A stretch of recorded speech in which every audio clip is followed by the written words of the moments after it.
দ্বিতীয় মেয়াদে যুক্তরাষ্ট্রের মসনদে বসলে বিশ্বে চলমান যুদ্ধ অবসরে কাজ করার প্রতিশ্রুতি দিয়েছিলেন ডোনাল্ড ট্রাম্প। সেই থেকেই আশার আলো দেখছে মধ্যপ্রাচ্য।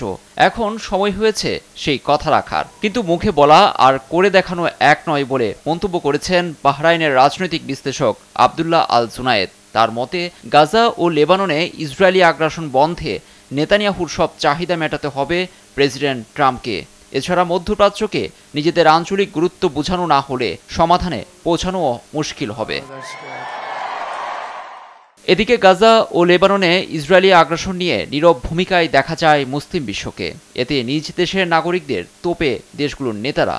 এ কথা জানান তেহরান বিশ্ববিদ্যালয়ের প্রফেসর ও রাজনৈতিক বিশ্লেষক মোহাম্মদ মেরান্দি। বলেন, দ্রুত সংঘাত বন্ধ না হলে মুসলিমরা ট্রাম্পকেও ছাড় দেবে না। অন্যদিকে নেতানিয়াহু হামাস ও গাজার রসদ সরবরাহ পণ্ড করতে গাজার উত্তর ও দক্ষিণাঞ্চল নিজের দখলে রেখেছেন। এমনকি নিরাপত্তা নিশ্চিতে ধরে রেখেছেন ফিলাডেলফিয়ার করিডোর।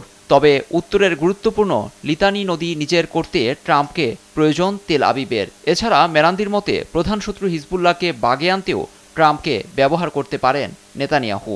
আর এই পরিস্থিতির সমাধান না হলে যুক্তরাষ্ট্রকে চড়া মূল্য দিতে হবে বলে সতর্ক করেন তিনি। এছাড়া ইউক্রেন সমস্যার সমাধানেও কাজ করতে হবে ট্রাম্প প্রশাসনকে। এদিকে মার্কিন প্রশাসনের ব্যর্থতার গোমর ফাঁস করেন এক আমলা। কাতার ভিত্তিক গণমাধ্যম আল জাজিরাকে তিনি বলেন, ফিলিস্তিনিদের জীবন বাঁচাতে বাইডেন প্রশাসন ব্যর্থ। গাজায় সংকট নিরসনের নামে ভোটারদের বোকা বানিয়ে রাজনৈতিক খেলা চলছে।